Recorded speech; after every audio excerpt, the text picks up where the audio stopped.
नमस्कार, मैं हूं आपके साथ हर्ष भारद्वाज। ईरान के राष्ट्रपति अब हमारे बीच नहीं हैं, लेकिन क्या आपको पता है कि ईरान के राष्ट्रपति की हत्या हुई है?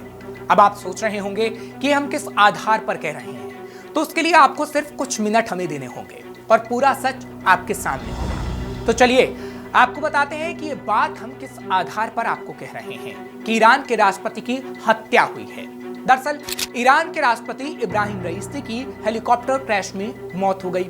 रईसी 19 मई की शाम करीब 7 बजे अजरबैजान में एक बांध के उद्घाटन के बाद ईरान लौट रहे थे। इसी दौरान उनका हेलीकॉप्टर लापता हो गया। इसी दौरान खबर आती है कि रईसी के अलावा विदेश मंत्री हुसैन अमीर अब्दुल्लाहियान सहित हेलीकॉप्टर में सवार सभी 9 लोग मारे गए। इस हादसे के पीछे बड़ी साजिश का अंदेशा जताया गया। ईरान में कुछ एक्टिविस्ट रईसी की हत्या का आरोप इजराइल पर लगा रहे हैं, तो वहीं कुछ लोगों का कहना है कि रईसी की मौत से खामेनेई के बेटे मोजताबा खामेनेई के लिए सत्ता का रास्ता साफ हो गया है।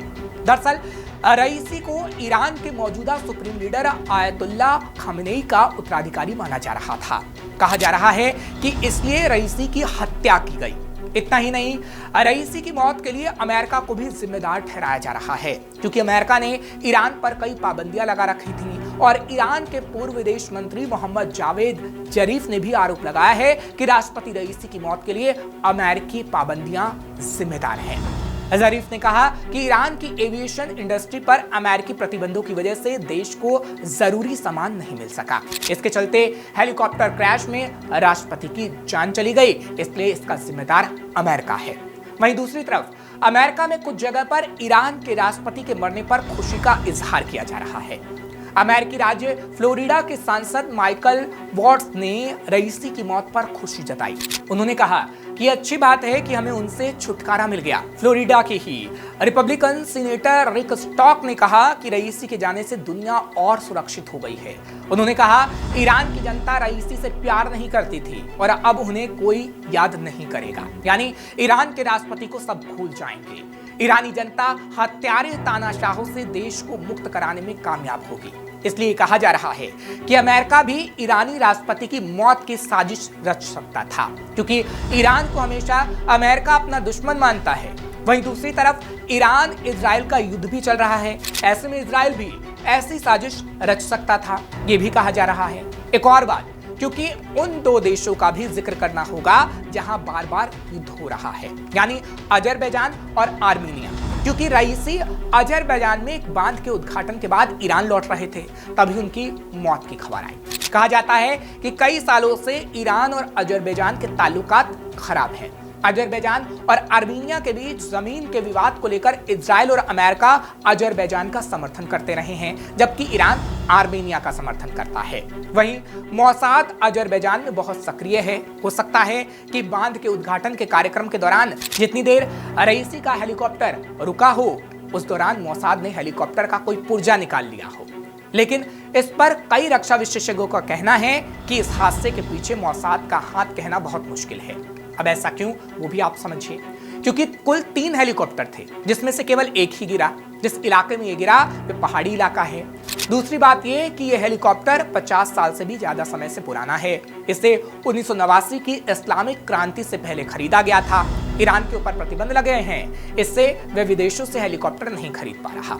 अजरबैजान भले ही इजराइल का करीबी दोस्त है और ईरान के अंदर कई इजरायली हमले हुए जिनका अजरबैजान कनेक्शन सामने आया था और अजरबैजान के लोग हमलों में शामिल रहे हैं, लेकिन अजरबैजान की सरकार ऐसा नहीं कर सकती, क्योंकि ईरान बहुत पावरफुल देश है और ऐसा नहीं लगता कि अजरबैजान की सरकार कोई गलती करेगी। ईरान के आगे अजरबैजान की कोई हैसियत नहीं है।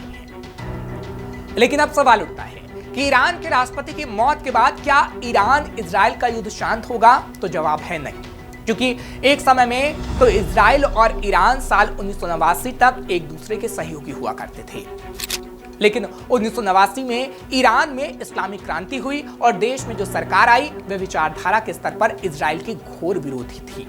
अब ईरान इजराइल के अस्तित्व को स्वीकार नहीं करता और उसे पूरी तरह खत्म करने की वकालत करता है। यानी ईरान कहता है कि वो इजराइल को पूरी तरीके से तबाह कर देगा, उसका नामो निशान मिटा देगा। इजराइल भी मानता है कि ईरान उसके अस्तित्व के लिए खतरा है। इजराइल का कहना है कि ईरान फिलिस्तीनी हथियारबंद समूहों और लेबनान में शिया गुट हिजबुल्लाह को फंड करता है। इजराइल और हमास की जंग के दौरान हिजबुल्लाह भी हमास की तरफ से इजराइल के खिलाफ हमले करने लगा था। बीते अप्रैल में इजराइल ने सीरिया की राजधानी दमिश्क में ईरान के वाणिज्य दूतावास पर हमला किया। इसमें ईरान के कई अधिकारियों की मौत हो गई। रईसी ने तब कहा था कि ईरानी इलाके में इजराइल के हमले हुए तो इजराइल को इसका अंजाम भुगतना होगा। इसके कुछ ही दिन बाद ईरान ने इजराइल पर भी हमला कर दिया था, मिसाइल अटैक किया था। इसके पहले भी ईरान और इजराइल एक दूसरे के ठिकानों पर हमले करते रहे हैं, लेकिन तब दोनों देशों में कोई भी इन हमलों की जिम्मेदारी नहीं लेता था। गाजा में इजराइल हमास जंग के दौरान अब ईरान खुलकर फिलिस्तीनियों का साथ दे रहा है। 19 मई को अजरबैजान में बांध के उद्घाटन के बाद रईसी ने फिलिस्तीनियों के लिए ईरान का समर्थन जारी रखने की बात कही थी। उन्होंने कहा था कि हम ये मानते हैं कि फिलिस्तीन मुस्लिम दुनिया का सबसे अहम मुद्दा है और हम इस बात को लेकर निश्चिंत हैं कि ईरान और अजरबैजान के लोग हमेशा फिलिस्तीन और गाजा के लोगों का समर्थन करते हैं और इजराइल के यहूदीवादी शासन से नफरत करते हैं। और इसी वजह से कहा जा रहा है कि इजराइल ने पूरी प्लानिंग रईसी को मारने को लेकर की। फिलहाल रईसी की मौत के बाद इजराइल के खिलाफ युद्ध लड़ रहे हमास का भी बयान सामने आ गया है। हमास ने कहा, हमारी संवेदनाएं खामेनेई, ईरान की सरकार और ईरान के लोगों के साथ हैं। दुख और मुश्किल की इस स्थिति में हम ईरान के साथ हैं। हादसे में ईरान के उन नेताओं की जान चली गई जिन्होंने ईरान के हित के लिए लंबी लड़ाई लड़ी और हमारी लड़ाई में भी पूरा सहयोग दिया। हमास ने यह भी कहा कि यहूदियों के अत्याचार के खिलाफ फिलिस्तीनियों की लड़ाई में उन्होंने हमेशा हमारा साथ दिया, यानी ईरान के राष्ट्रपति ने। हमास ने कहा कि हमें भरोसा है कि ईरान के लोग इस दुखद हादसे से बाहर निकलने में कामयाब रहेंगे। वैसे अगर हिजबुल्लाह को दिए जाने वाले समर्थन से तुलना करें तो ईरान हमास को बहुत कम सपोर्ट करता है, लेकिन सपोर्ट करता है ईरान हमास को, और इसी वजह से हमास हमेशा से ईरान के बारे में कई बयान देता रहा है। हमास का सबसे बड़ा मददगार देश वैसे तो कतर है, लेकिन ईरान हमेशा से उससे मदद पहुंचाता रहा है। लेकिन रईसी की मौत के बाद हमास और गाजा को लेकर ईरान के रुख में कोई खास बदलाव नहीं आएगा, यानी हमास का समर्थन अभी भी ईरान करता रहेगा और इजराइल को तबाह करने का सपना ईरान देखता रहेगा। चलिए अब बात भारत की करते हैं, क्योंकि रईसी की मौत का क्या ईरान भारत संबंधों पर फर्क पड़ेगा, ये भी हमें समझना होगा।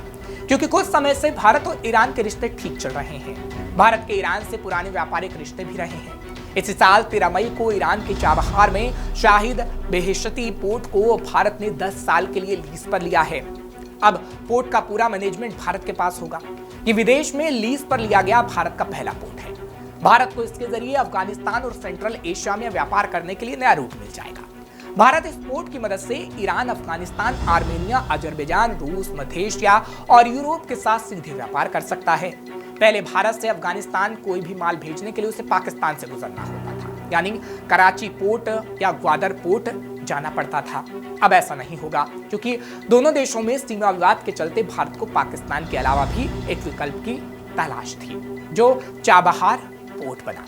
यानी चाबहार पोर्ट के विकास के बाद से अफगानिस्तान माल भेजने का ये सबसे अच्छा रास्ता होगा, पाकिस्तान से नहीं जाना पड़ेगा। वहीं अमेरिका ने भारत को इस बंदरगाह के लिए हुए समझौते को लेकर कुछ खास प्रतिबंधों में छूट दी है। चाबहार को पाकिस्तान के ग्वादर पोर्ट की तुलना में भारत के रणनीतिक पोर्ट के तौर पर देखा जा रहा है। ग्वादर को बेल्ट एंड रोड प्रोजेक्ट के तहत चीन विकसित कर रहा है। इधर रईसी की मौत पर प्रधानमंत्री नरेंद्र मोदी ने भी दुख जताया। उन्होंने एक सोशल मीडिया पोस्ट में कहा कि रईसी की अचानक मौत से स्तब्ध हूं। उन्होंने भारत ईरान के द्विपक्षीय रिश्तों को आगे बढ़ाने में भूमिका निभाई है, ऐसा पीएम मोदी की तरफ से कहा गया और कहा गया कि भारत इस मुश्किल घड़ी में ईरान के साथ खड़ा है।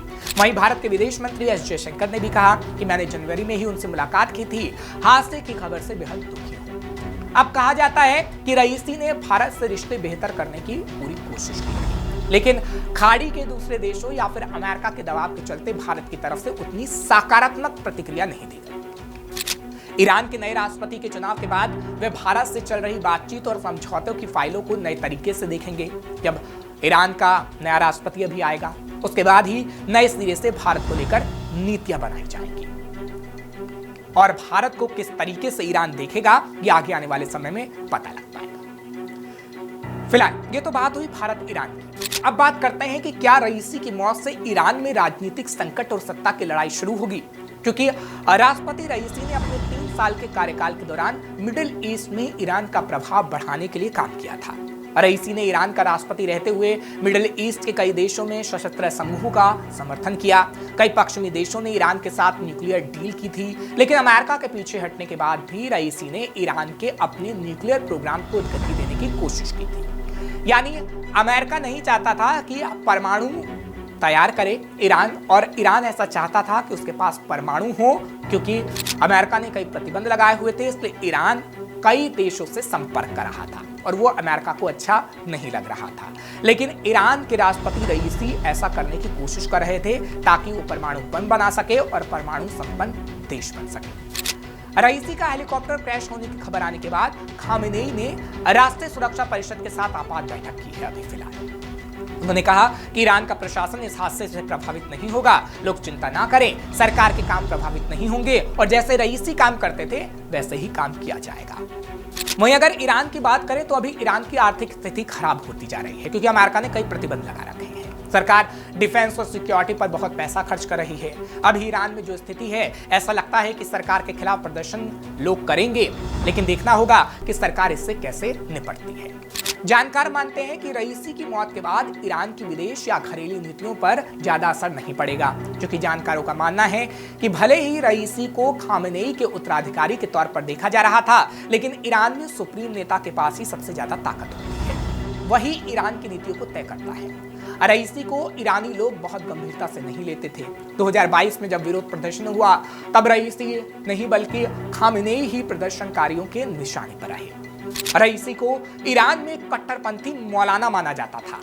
ईरान के सुप्रीम लीडर खामेनेई की उम्र 85 साल हो चली थी, वो कैंसर से जूझ रहे थे। ऐसे में खामेनेई के वफादार और बेहद करीबी रहे रईसी को उनका उत्तराधिकारी माना जा रहा था।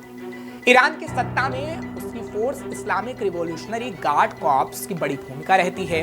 रईसी को IRGC यानी उसकी force Islamic revolutionary guard corps भी पसंद करती थी।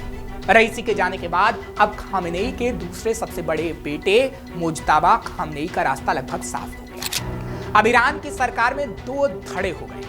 एक धड़ा ऐसा है जो कि अब मुल्लाओं का कट्टरपंथी शासन पसंद नहीं करता, जबकि दूसरा धड़ा जो रईसी के कट्टरपंथी शासन के समर्थन में था।